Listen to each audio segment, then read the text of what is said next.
Hello friends, welcome to AH times. Friends, ఈరోజు మీ అందరికీ ఇప్పుడే వచ్చినటువంటి ఒక ఫ్లాష్ ఇన్ఫర్మేషన్ అప్డేట్ గురించి చెప్పడానికే ఈ యొక్క వీడియో అనేది చేయడం అయితే జరుగుతుంది. సో ఫ్లాష్ ఇన్ఫర్మేషన్ అప్డేట్ ఏంటంటే, మన యొక్క తెలుగు పరిశ్రమలో అయితే మనకు సీరియల్ నటి అయితే మృతి చెందారు.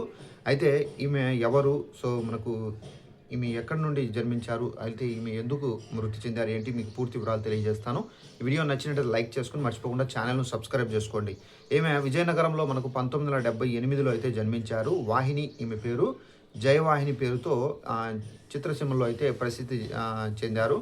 అయితే ఈమె చాలా ఫేమస్, అంటే ఒక పేరు మాత్రం అయితే ఈమెకైతే ఉంది. దీనికి సంబంధించినటువంటి ఫోటో కూడా మీకు చూపిస్తాను. ఎందుకంటే మీకు కూడా తెలుసుకోవాలి కాబట్టి. ఇక్కడ నేను పిన్ చేస్తున్నాను చూడండి.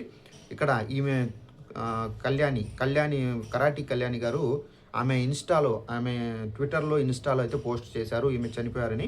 అయితే ఈమె ఎందుకు చనిపోయారు ఏంటని చూసుకున్నట్లయితే మనకి ఈమెకు క్యాన్సర్ అని చెప్పేసి ఒక మహమ్మారి అయితే అటాక్ అయింది. సో దీని ద్వారా ఏందంటే ఆమె శరీరం పూర్తిగా దెబ్బతింది. వైద్యులు ఇక చికిత్స కష్టమేనని చెప్పడంతో కుటుంబ సభ్యులు ఆమెను స్వగ్రామానికైతే తీసుకెళ్లారు. అక్కడే ఆమె కన్ను మూయడంతో విజయనగరంలో విషాద ఛాయలు అలుముకున్నాయి.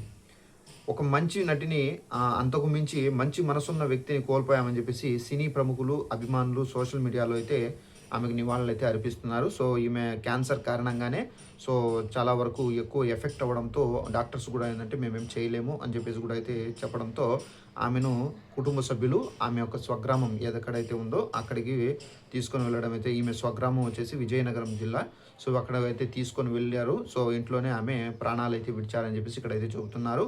సో ఈమె చాలా భాషల్లో సినిమాల్లో కానీ, సీరియల్స్‌లో కానీ చాలా వరకు నటించి ఫైనల్లీ ఈ విధంగా చనిపోయారు. సో ఇదండి మనకు ఉన్నటువంటి ఇన్ఫర్మేషన్. ఈ వీడియో నచ్చినట్లయితే లైక్ చేసుకొని ఛానల్ సబ్స్క్రైబ్ చేసుకోండి. Thanks for watching this video. All the best.